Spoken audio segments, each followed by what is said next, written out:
نجی یونیورسٹی میں ملازم خوشبو کا تعلق لاہور سے ہے۔ خواجہ سرا ہونے کے باعث معاشرتی استحصال کا شکار خوشبو کے لیے امید کی ایک نئی کرن پھوٹی جب ایک این جی او کی جانب سے خواجہ سراؤں کے لیے لاہور میں پاکستان کے پہلے اسکول میں کلاسز کا آغاز کیا گیا۔ انگلش سیکھنے کے شوقین خواجہ سرا پر امید ہیں کہ تعلیم حاصل کرنے کے بعد وہ پر اعتمادی سے لوگوں کا سامنا کریں گے۔ میرا پڑھنے کا بہت شوق تھا، میں چاہتی تھی کہ ہمارا بھی کوئی ایسا سرکس بنے جو ہر انسان کی اپنی اپنی خواہشیں پوری کرے۔ ہم یہاں پہ پڑھیں گے اور پڑھ کے اپنے لوگوں جو ان پڑھ ہیں، جو جاہل ہیں، جو نہیں پڑھ سکے، ان کو پڑھائیں گے۔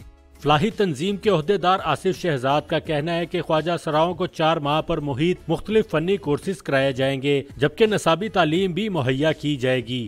ان کو شارٹ کورسز کروائیں گے فار دا 4 منتھ، جیسے fashion designing, beautician, make up artist, embroidery, chef, اس طرح کے کورس کروا کے تاکہ یہ 4 مہینے کا کورس کر کے پھر کوئی اپنا بزنس کر سکیں یا جاب کر سکیں۔ پہلے روز 15 خواجہ سراؤں نے کلاس میں شرکت کی جبکہ 40 خواجہ سرا خود کو اسکول میں رجسٹرڈ کرا چکے ہیں۔ خواجہ سراؤں کا پہلا اسکول کھول کر نجی شعبہ نے تو اپنا حصہ ڈال دیا، دیکھنا یہ ہے کہ کب معاشرتی پسماندگی کا شکار اس طبقے کی فلاح و بہبود کے لیے حکومت ایسے اقدامات کرتی ہے۔ کیمرہ مین عدنان اقبال کے ساتھ علی وقار، ڈان نیوز، لاہور۔